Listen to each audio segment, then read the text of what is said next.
Adelino Cunha, vou começar por si. Em 23 anos de liderança, podemos entender que este momento é o maior de afronta àquilo que é a liderança de Vladimir Putin? Boa noite, sim. Isto é totalmente novo. Aliás, a grande novidade que decorre do que está a acontecer, que ainda não acabou, tem a ver com isso, com o aspecto de novidade. É curioso, nós ao fim deste tempo todo, as dúvidas que nós tínhamos, ou que temos a ter há tanto tempo, mantém-se no essencial.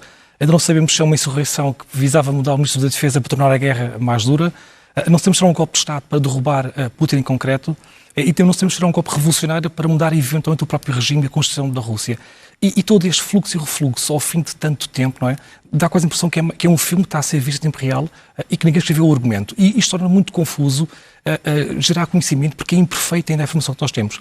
Mas este facto de o Putin ter pela primeira vez a guerra dentro da própria Rússia, e de certa forma pelo que a trouxe, pela forma como não conseguiu gerir aquilo que é a privatização da guerra, é novo. É novo e, aliás, a forma como o Putin reage também é nova.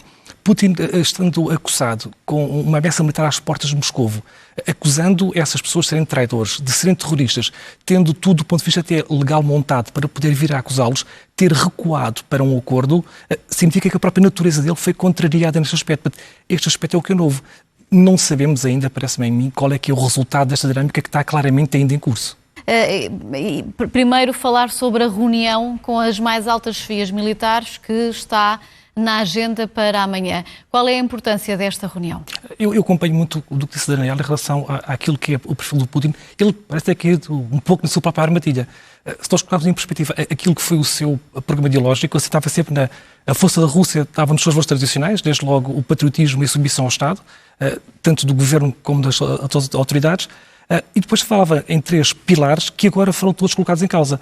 Aceitava muito naquela ideia da superioridade moral dos russos na vitória contra os nazis, a ideia do patriotismo, que as terras da Rússia estavam a ser reunidas agora pelo Putin, a ideia do sacrifício, do sangue derramado. Prigozhin deitou tudo por terra agora, não é? Porque ele pôs em causa todos esses argumentos, dizendo que a Ucrânia nunca atacou a Rússia, a NATO não estava a atacar a Rússia, pelo contrário, a Ucrânia e Volodymyr Zelensky tentou uma negociação pacífica, nomeadamente os territórios já conquistados em 2014. É isso que, no fundo, a Companhia estava a tentar colocar em perspectiva, que é o próprio programa ideológico, ou seja, todo o projeto expansionista, aceitava, no fundo, em três valores, que ele, no fundo, entregou a um exército privado, que não foi capaz, no fundo, de incorporar esta ideia de defender a pátria e de derramar o sangue pela pátria daquilo que foram os antepassados. Portanto, ele pode ter sido vítima muito da sua própria armadilha. Criou aqui uma destruição histórica, e nesse aspecto não estamos de acordo, e foi com base nesta destruição que ele conseguiu mobilizar parte do país para a guerra e agora perdeu essa base de apoio. Torna o Putin, no fundo, uma vítima dele próprio e da sua própria fraqueza. Em relação à reunião amanhã, se Putin mudar aquilo que acha que se exige que seja mudado, aumenta claramente a sua fraqueza. Só há aqui um cenário, estamos há dia e meio a especular, eu vou também hoje contribuir para a especulação. Só há aqui temos que assumir mesmo isso, não há outra forma de falar sobre isto senão especulando, porque há muito pouca informação. Claro. E jornalistas, diplomatas, historiadores, académicos, temos essa responsabilidade, no fundo, que é de contribuir para dar perspectiva, mas tentando, no fundo, não ir muito além daquilo que a realidade nos permite dizer. Mas se ele conseguir que o sucessor do Ministro da Defesa seja uma figura como Medvedev, pode aí minorizar aquilo que é o risco de mudar o governo em função daquilo que começa de fora. Não parece que atenua o essencial, que é mudar o governo por pressão será sempre um salto de fraqueza, mas ele poderá aqui atenuar se levar para o governo aquilo que é uma pessoa que é, do ponto de vista até da sua retórica pública, muito mais radical do que o próprio Putin. Portanto, Medvedev para Ministro da Defesa? Eventualmente. É pura especulação. Eu estava a pensar quem é que, no fundo, é mais radical do que o Putin.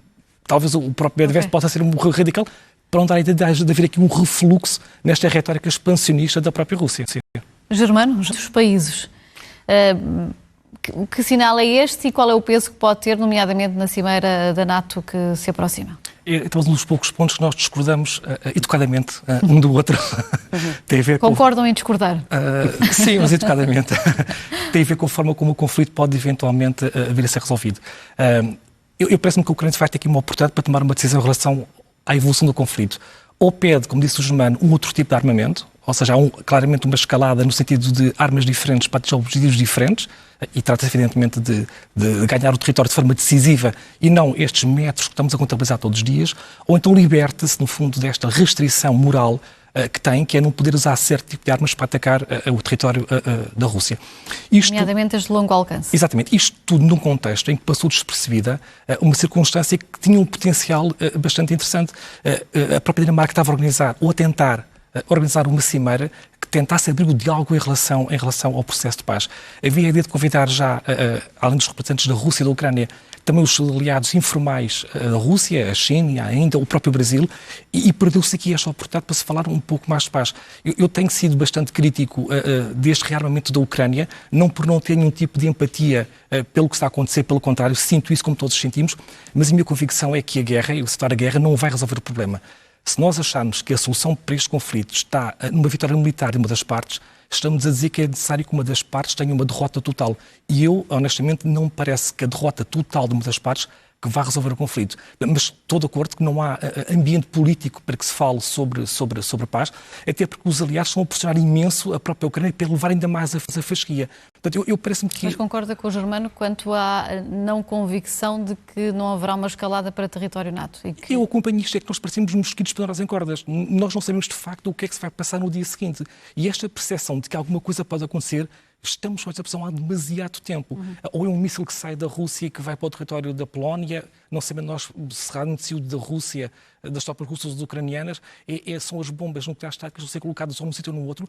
Esta percepção do medo contínuo, há tanto tempo, é que me leva a reafirmar que eu preferi que se falasse um armistício, ou pelo menos, vou corrigir-me, dos termos de um eventual armistício. Eu creio que isso todos gostaríamos de dizer. Só um pormenor, só para passar à Daniela. Não, só pelo seguinte. Mas, Adelina, a China tem sempre mostrado uma grande preocupação com a questão das armas nucleares. O Germano falava há pouco da questão da central nuclear de Zaporizhzhia e os perigos que podem estar associados a ela.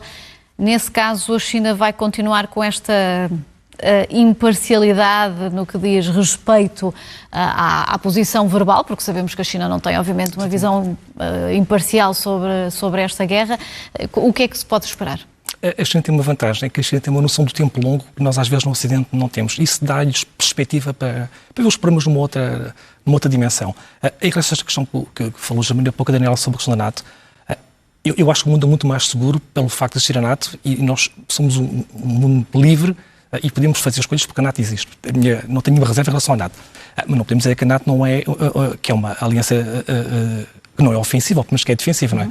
E os factos demonstram, em primeiro lugar, a própria intervenção na Sérvia, que aliás parte do capital da Rússia de queixa tem a ver com a intervenção unilateral da NATO na Sérvia, cujo problema não está ainda resolvido, e a Sérvia foi desde sempre e continua a ser o aliado da Rússia nos Balcãs.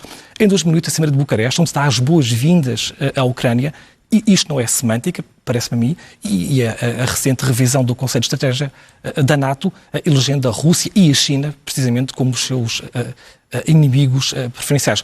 Não digo que a NATO seja uma organização ofensiva, mas os alargamentos e a forma como posiciona-se ou como se é posicionado perante a Rússia, pelo menos a mim levantavam umas reservas em que se diga que não é, pelo menos uma aliança militar que representa um modelo, e esta é que é a questão, que na perspectiva da Rússia provocou uma percepção, uma certa ameaça difusa, que era a NATO avançava com ela um modelo americano e europeu. E que isso, no limite, poderia obrigar a Rússia, no fundo, a reconfigurar-se até como o seu sistema constitucional.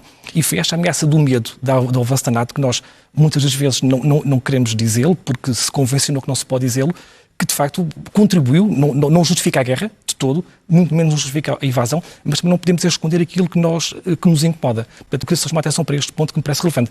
E acompanho a questão que o Germano disse em relação à NATO. Vai ter um papel importante.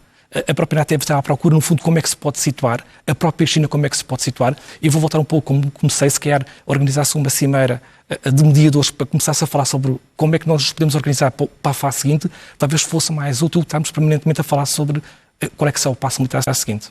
Adelina Cunha, Daniela Nunes, Germano Almeida, muito obrigada pela presença neste Jornal da Meia-Noite e uma ótima semana.